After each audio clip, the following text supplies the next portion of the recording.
Quanto tempo sobrevive uma sociedade inteligente? Do ponto de vista de ela se perpetuar ou ela se autodestruir. E se você olhar Ilha da Páscoa, você tem um exemplo exatamente disso. O povo que estava lá desapareceu por conta deles. Eles degradaram o ambiente e desapareceram. E se nós começarmos a degradar a Terra agora numa escala muito mais global, e não é só degradar, digamos, você destruir, é você começar a alterar as espécies. Você começar a extinguir certas espécies que mantêm esse equilíbrio. A natureza vai responder. Qual é a estrela que está mais próxima? São 1000 anos-luz. Mas 1000 anos-luz, você vai ver aquela civilização que tinha 1000 anos atrás. Será que ela já existiu? Ou quando a resposta dela vier, a nossa estará aqui ou não? Então é uma coisa para se pensar. As agências espaciais prometem que o homem pisará em Marte até a década de 2030. Como a viagem de volta é bem mais difícil e cara que a de ida, a passagem dos astronautas provavelmente seria só de ida. O recomendado é que isso seja feito quando a Terra e Marte estão mais próximos. A nave teria de percorrer uma distância de 60 a 70 milhões de quilômetros em 6 meses. A pressão atmosférica na superfície marciana é equivalente a de 25 quilômetros de altitude na Terra. Estudos sugerem que Marte poderia ter sido um planeta com vida. No entanto, algum fenômeno ainda desconhecido causou uma mudança na atmosfera do planeta, hoje gelado e rochoso. O que teria acontecido? Hoje Marte é frio e inóspito. Sua fina atmosfera originou uma superfície rochosa, com marcas de lagos que secaram. Cientistas acreditam que a única maneira de Marte ter sido úmido e quente há 4 bilhões de anos é que tenha tido uma atmosfera espessa. Cientistas também acreditam que o solo de Marte tenha absorvido o CO2 nos minerais e carbonatos que compõem o solo. Olha só, estamos bem no início de 2016, aquele momento que todo mundo renova seus projetos, renova suas esperanças. Mas o ano de 2016 também já começa com algumas novas informações sobre o universo, sobre esse campo espacial. Mas que informação foi essa? O Congresso americano aprovou uma verba de 55 milhões de dólares para a NASA, o que acabou aumentando ainda mais o orçamento da principal e mais importante agência espacial norte-americana. Mas qual o objetivo desses 55 milhões de dólares? Construir habitação. Eu já tinha compartilhado com vocês aqui outros vídeos falando sobre esse assunto, mas essa questão de morar em Marte ainda era uma certa, digamos, possibilidade. Agora não, agora é fato. Mas afinal, qual é o projeto? Em poucas palavras, até 2018 a NASA vai ter que lançar mão desse dinheiro e mandar astronautas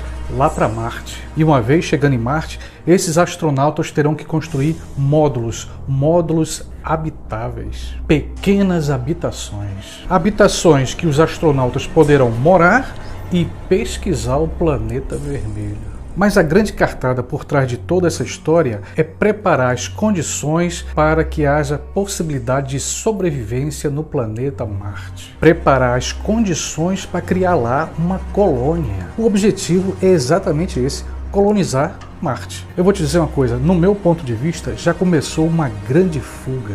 Estamos nos preparando, aliás, estão se preparando para fugir do nosso planeta Terra. Essa nossa Terra que já tem os dias contados. A maior parte da população não sabe que nós temos esses dias contados, mas o governo americano e os poderosos que sustentam esse governo com certeza sabem disso e sabem também da urgência. Mas como eu já disse, a Rússia e a China também estão mexendo os pauzinhos. China e Rússia entraram com todo o gás nessa corrida espacial. Além disso, vale lembrar, a própria NASA está buscando freneticamente outros planetas habitáveis. Planetas iguais à Terra. Em resumo, sem tanta mídia, está havendo uma verdadeira corrida espacial. Ok, Carlos, mas por que Marte? Ele não é frio e seco? Realmente é. Mas vamos pensar da seguinte forma: Marte está dentro do nosso sistema solar, de certa forma próximo da Terra. E para completar, as sondas que já estão lá no planeta Marte já enviaram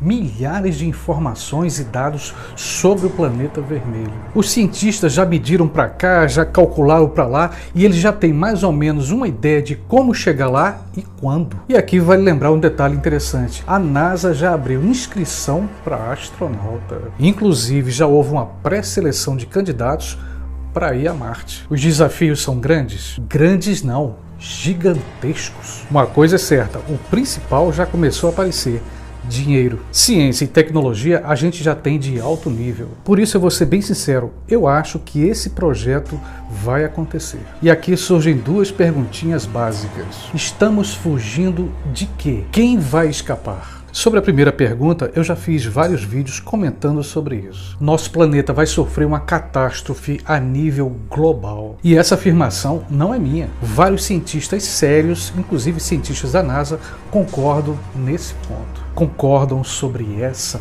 possibilidade. E a colisão de um asteroide ou de um cometa são as primeiras possibilidades da lista. Depois vem os supervulcões e o aquecimento global. Que o mundo como a gente conhece vai acabar?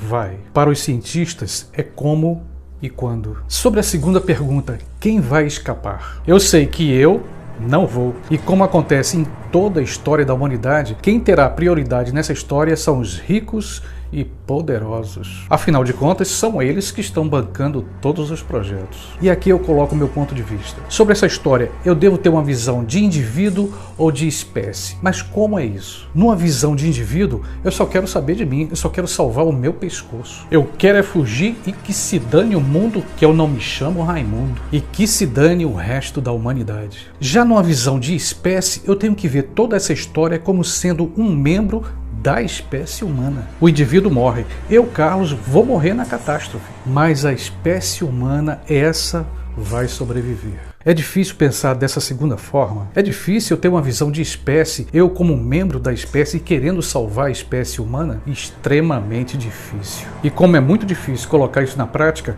que cada um de nós faça a sua própria reflexão.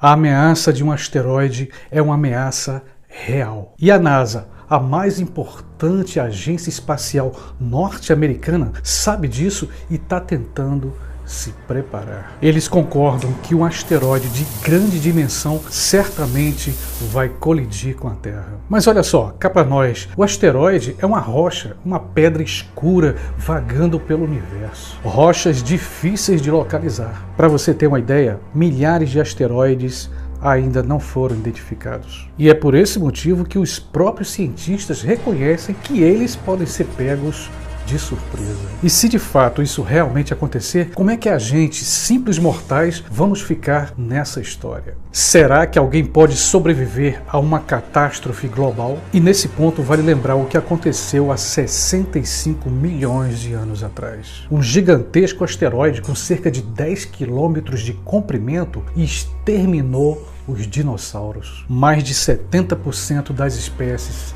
desapareceram. Se um enorme asteroide estivesse vindo em rota de colisão com o nosso planeta, se ele de fato colidisse, a gente sabe das consequências. Dependendo do tamanho, a força do impacto se compara a milhares e milhares de bombas atômicas. Se ele tiver uns 15 quilômetros de comprimento, a destruição é certa. Será que podemos escapar? Acho difícil. No entanto, podemos aqui entrar na imaginação. Caso o asteroide caia sobre o centro urbano, sobre uma grande cidade, com certeza as pessoas serão surpreendidas no seu dia a dia. Muitos vão estar no trabalho ou apenas se divertindo. E se faltar alguns poucos dias para o impacto, com certeza não haverá tempo para nenhum governo fazer qualquer tipo de evacuação. Entraremos no salve-se quem puder.